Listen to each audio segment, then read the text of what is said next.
are starting here some new modalities of treatment, like for what I said, for Center for Neuromodulation. Similarly, we are building a Center of Excellence for Spine Surgery in Manipal Hospital, Mukundapur. Spine surgery is something which instills fear in our heart every time we listen about it.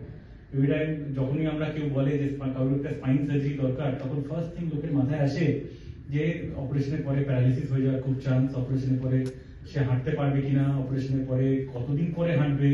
তো all these fears actually are not true, and in this Center of Excellence for Spine Surgery, or so what we plan to do is we bring in new technology, new modalities of surgery, new pain interventions, so that এই যে মানুষের মধ্যে এই যে ভয় বা ভীতি বা স্পাইন সার্জারি সম্বন্ধে যে মিসকনসেপশন, সেগুলো যাতে মানে ক্লিয়ার হয় এবং এখানকার এই রিজিয়নের লোকজন যাতে এই স্পাইন সার্জারি যে সেফ সেটা জানতে পারেন এবং তারা তার অ্যাডভান্টেজটা তারা উপলব্ধি করতে পারেন এবং তা বুঝতে পারেন।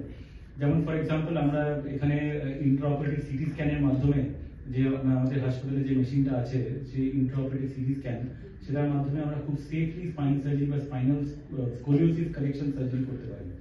স্কোলিওসিস এমন একটা রোগ যেখানে শিরদাঁড়ার হাড়টা বেঁকে যায়।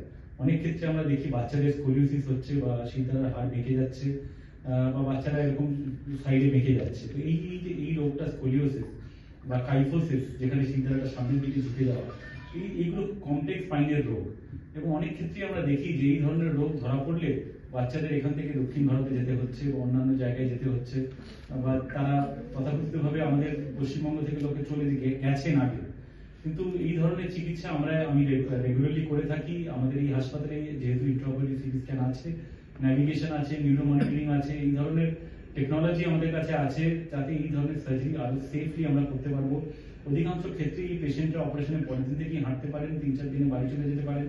এছাড়াও যেটা আরেকটা আমরা এখানে করছি রেগুলারলি, আমার প্রায় 80 কাছাকাছি অপারেশন করা হয়ে গেছে মণিপাল হাসপাতাল মুকুন্দপুরে, যে আমরা মিনিমালি ইনভেসিভ স্পাইন সার্জারি করছি, যেখানে স্পাইনের অপারেশনে কোনো বড় কাটা ছেঁড়া করা হচ্ছে না, খালি ছোট ছোট ছিদ্র করে আমরা স্পাইনের নার্ভের উপর চাপ সরিয়ে দিতে পারছি এবং সেখানেই আমরা যার ক্ষেত্রে প্রয়োজন স্ক্রু, রড বা স্পাইনের ইনস্ট্রুমেন্টেশন, এই ধরনের প্রসিডিউরগুলো আমরা কিন্তু লাগাতে পারছি।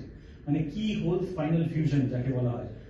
স্পাইন ফিউশন সার্জারি, সকালে পেশেন্ট ভর্তি হচ্ছেন, সেদিনকে অপারেশন হচ্ছেন, বিকেলবেলা থেকে হাঁটছে এবং পরের দিন বাড়ি চলে যাচ্ছে বা তারপরের দিন বাড়ি চলে যাচ্ছে। স্পাইন সার্জারি যে ভয়, যে অপারেশনের পরে আমাকে সবাই জিজ্ঞেস করে হাঁটতে পারবে কবে, সেদিনকে বিকেলেই হাঁটবে। আমি আপনাকে অনেক ভিডিও দেখাতে পারি যেখানে পেশেন্টরা কয়েক ঘন্টা পর থেকে হাঁটছেন, বলছেন যে আমার পায়ে টান ধরা ব্যথা, অবস্থাভ, ঝিনঝিন ভাব এসব কমে যাচ্ছে, এবং পরের দিন বা তারপরের দিন তারা যখন হাঁটাচলা করতে পারছেন, সিঁড়ি ওঠানামা করতে পারছেন, নিজেরটা নিজে করে নেওয়ার মতো অবস্থায় চলে আসছেন, আমরা বাড়ি ছেড়ে দিতে পারছি। এছাড়া আরেকটা যেটা আমরা করছি সেটা হলো এন্ডোস্কোপিক স্পাইন সার্জারি। সেটা হলো আরো মানে মিনিমালি ইনভেসিভের থেকেও আরো ক্ষুদ্র, মানে আরো ছোট ছিদ্র দিয়ে আমরা স্পাইনের সার্জারি করতে পারছি। ছোট ছোট 8 মিলিমিটারের দুটো বা একটা ছিদ্র দিয়ে আমরা স্পাইনের সার্জারি করছি, এবং এই পেশেন্টরা অনেক ক্ষেত্রে অনেক থাকছে অপারেশনের সময়, তারা জেগে থাকছে, ফুল অ্যানেস্থেশিয়া ছাড়াও অপারেশন করতে পারছি। শুধু তাই না, স্পাইনাল অ্যানেস্থেশিয়া ছাড়াও মানে লোকাল অ্যানেস্থেশিয়াতে স্পাইনের ডিসকেক্টমি বা ডিকম্প্রেশন সার্জারি করা সম্ভব হচ্ছে এই ধরনের টেকনোলজি ইউজ করে। তো এটাই যে এই new centre for spine surgery in Manipal hospital Mukundapur, we are pledged to offer services which are not available in other parts of the other parts of Eastern India, and we are planning to give a comprehensive spine care services to our patients that includes not only surgery but spinal pain management. অনেক ক্ষেত্রেই operation ছাড়াই স্পাইনের পেনের treatment করা সম্ভব, সেগুলো আমরা করছি, যেমন ভার্টিব্রোপ্লাস্টি থেকে শুরু করে radio frequency ablation, nerve root block, epidural injection, এই ধরনের প্রসিডিওর যেগুলো ডে কেয়ার প্রসিডিওর, সার্জারি ছাড়াই পেন, স্পাইনাল পেন ম্যানেজমেন্ট বা স্পাইনের সমস্যার সমাধান, এগুলো আমরা রেগুলারলি করছি। এছাড়াও আমাদের থাকছে রিহ্যাব সার্ভিসেস, মানে পেশেন্টের অপারেশন প্রয়োজন না থাকলে, তার যদি অপারেশন করার মানে শারীরিক ক্ষমতা না থাকে বা ইচ্ছে না থাকে, আমাদের কাছে আরো মেথড আছে পেশেন্টকে সুস্থ করার, যেমন rehabilitation, physiotherapy, spinal pain management services. তো এই কম্প্রিহেন্সিভ মানে এক ছাদের তলায় গোটা স্পাইনের যে কোনো রকম সমস্যার সমাধান, এটা কিন্তু এখন সম্ভব এই মণিপাল হাসপাতাল মুকুন্দপুরে আমাদের যে সেটআপ আছে নতুন তার। We are starting some new things in brain and spine awareness and treatment and therapy.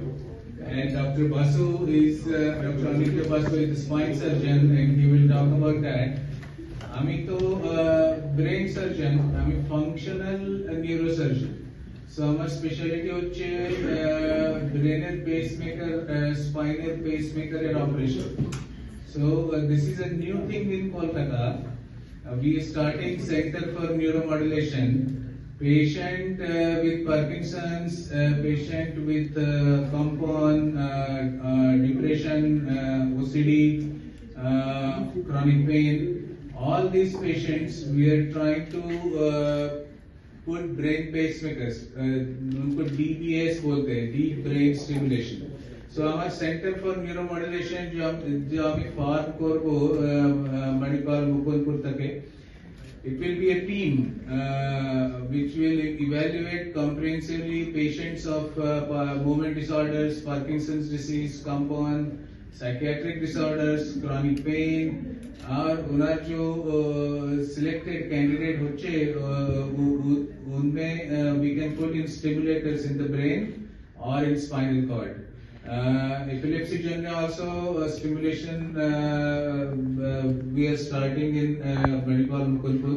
So these are the new treatments, and it is a new way of treating patients and selecting patients.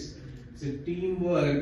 So we wanted to let you know about that, and we have special instruments at Manipal Mukunpur, which is intraoperative navigation, intraoperative CT scan, which is not available for these kind of operations anywhere in Eastern India. So this is a new therapy in Eastern India, new team approach for diseases which are complex, neurological diseases, and using new instruments like intraoperative CT scan.